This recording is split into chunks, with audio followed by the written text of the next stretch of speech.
Итак, я всех приветствую, друзья, на канале. В этом видео я бы хотел вам показать уникальное предложение. Это внешний SSD-накопитель, внимание, не на 2 терабайта и даже не на 16 терабайт, а целые, представьте, 32 терабайта, и цена абсолютно доступная, 1900 рублей. Да, не поверите, я сам в шоке, сразу решил заказать, пока есть возможность, такой шанс урвать. И мне повезло, продавец очень быстро принял заказ, и буквально через 2 недели ко мне приехал новенький SSD-накопитель от фирмы HP, якобы на 32 терабайта. Однако это всего лишь просто мои фантазии. По факту ко мне приехал SSD-шник точно такой же, как на картинках, но есть нюансы. Да, я понимал, что 99%, может даже 100% я окажусь в ловушке китайского Джокера, а по сути я и не только я, да и сотни покупателей оказались в ловушке не только этих мошенников, но и крупнейшей сети интернет-маркета Озон, который по факту позволяет себе просто продавать на сайте неликвид китайский ширпотреб. Я нашел на Озоне, кстати, различные поделки накопителей типа от компании Samsung, там, знаете, Xiaomi, Lenovo там и так далее. Причем сами же сотрудники Озона даже не читают жалобы и комментарии под такими товарами и не пытаются вообще никак как-то с этим, в общем-то, бороться. И меня, если честно, интересовал не сам SSD-шник за 1900 рублей, меня больше, знаете, интересовало, что именно продают китайцы на Озоне за эти 1900 рублей, что находится внутри таких вот SSD и как вообще все это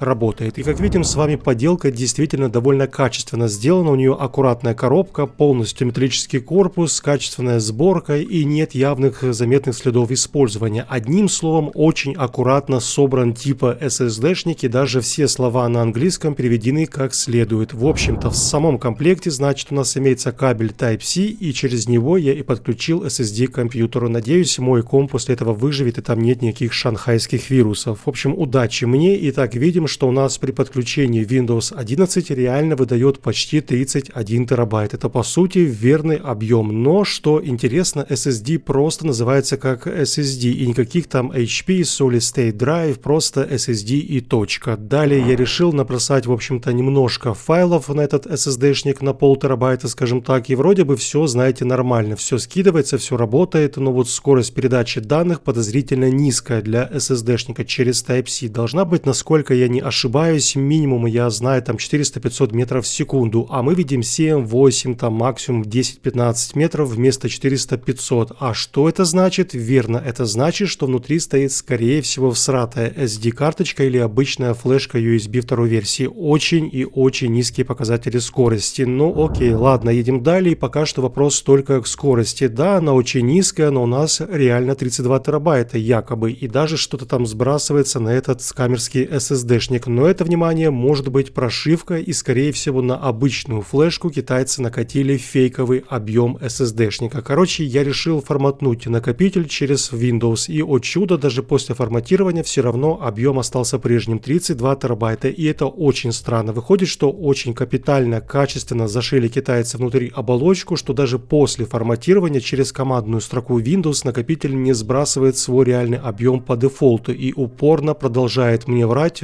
про свои 30 терабайт. В общем и целом, я полазил по форумам, почитал информацию, чем можно вскрыть ловушку Джокера, и там был один добрый человек, и, в общем-то, он посоветовал попробовать одну немецкую прошку, то есть софт, который тестирует любую флешку и при этом определяет реальный объем накопителя, потому что, внимание, китайцы настолько преисполнились в этом деле, что ты реально можешь типа перекинуть 32 терабайта якобы данных на скам SSD-шник, а если начнете, как я, запускать фильмы или там файлы, то у вас окажется, что фильмы передались всего лишь там на 10% и 90% всех файлов вообще не открываются и даже выдают ошибку. Вот как пример, я решил перекинуть целых 100 гиг фильмов на китайскую подделку с Озона, и прикиньте, все эти 100 кусков перекинулись действительно. И да, думаешь, ну реально там как бы все место по факту, все закинулось, я начал запускать эти самые фильмы, и они работают на 10%, а остальные просто виснет или там выдает ошибку, черный экран и так далее. И поэтому, скорее всего, реальный объем здесь, я думаю, не больше 32 гигабайт, и это точно не 32 терабайта.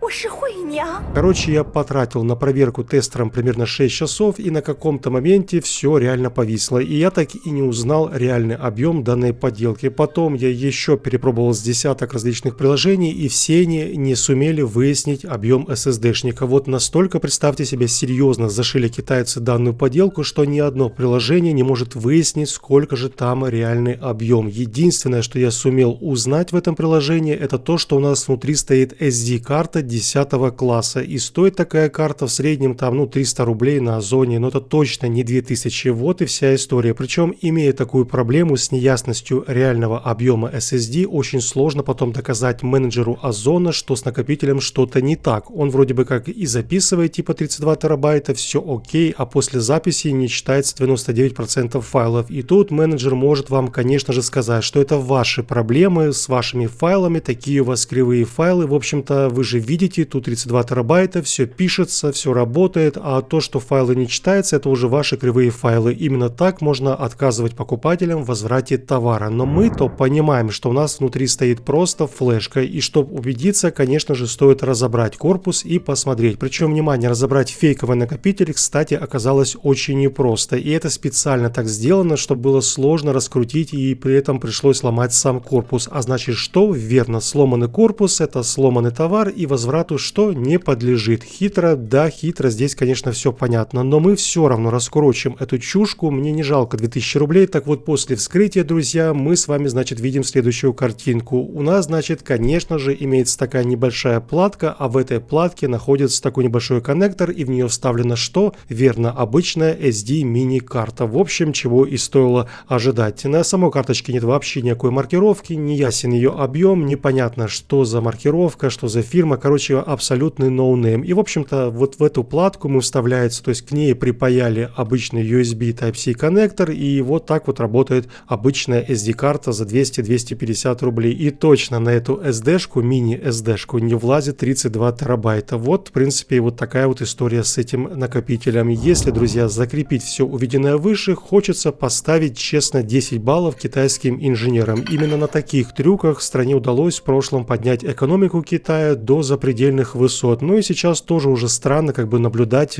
что в столь развитой стране с невероятной экономикой все еще остались вот такие предприниматели, что страдают такой чепухой разводить людей на 2000 рублей. Но одно дело, ладно, там подделки все эти, их уже делают давно и бесконечно делают. Иное дело, это те, кто на крупных площадках типа Озона продают этот мусор. Так что ДНС в этой ситуации с ее перепродажей видеокарт во время майнеров, это даже не так печально, если в Озоне по сути вообще официально разрешено скамить покупателей ширпотребом из Китая. Надеюсь, однажды этот мусор просто исчезнет с Озона, иначе таких, как я, покупателей будет еще больше. Но только я купил чисто для эксперимента. Мне не жалко 2000 рублей. А вот те, кто не шарят в этом железе, обычные там, не знаю, люди купят, я уверен, не задумываясь. Вот такая вот история. Не вздумайте покупать. Реальный объем SSD на 1 терабайт стоит около 4-5 тысяч рублей. Но точно не 32 терабайта за 2000. Все цены мы и так отлично знаем. Всем еще раз спасибо, что смотрели это видео. Если вам понравился такой формат, пишите, буду дальше покупать всякую чушку и будем с вами, в общем-то, ее